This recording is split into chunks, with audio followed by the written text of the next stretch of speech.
आणि गेल्या 2 दशकात सुमारे लाखो रुग्ण या दव्यानं बरे झालेले आहेत. स्वामींनी त्यांना त्यांचं आयुष्य परत दिलेलं आहे. मग तो कॅन्सर रक्ताचा असेल, हाडाचा असेल, गाठीचा असेल, ब्लड कॅन्सर असेल, त्यासाठी हे 3 दवा ते दाखवत आहेत. त्यात सप्तरंगी काढा आहे, सर्व प्रकारचे कॅन्सर बरा करतो. रानभेंडी घशाचा आणि ब्लड कॅन्सर बरा करते. ज्यांच्या शरीरात कुठेही गाठी आहेत तो कॅन्सर गाठीचा बरा करण्याचं काम वेखंड करतं. हे वेखंड आहे.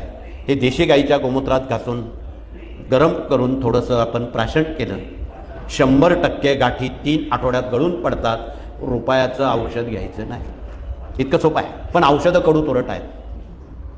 म्हणून आपणाला कळकळीचं निवेदन आहे की या सर्व बाबी जनतेपर्यंत कोण सांगेल तुमच्याशिवाय. म्हणून आपण हा दवा सेवा केंद्रांवर उपलब्ध करावा.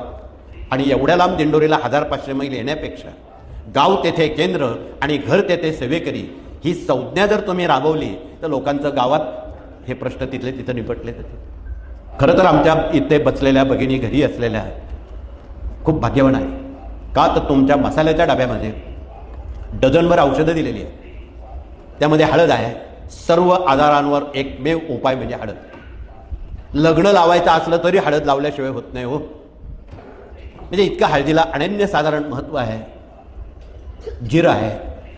कुठली प्लेटलेट कमी झाली, हिमोग्लोबिन कमी झालं तथा हृदयविकाराचे कुठलेही आजार असतील, 1 ग्रॅम जिरं विड्याच्या पानात काचुणा न लावता ते चावून खाल्लं, 3ऱ्या दिवशी प्लेटलेट पूर्वपदावर आणि हिमोग्लोबिन 15पर्यंत जातं. काही लागत नाही. ॲलोपॅथिक औषधं घेण्याची जरूर नाही. आणि त्या औषधं तुमच्या घरात आहे.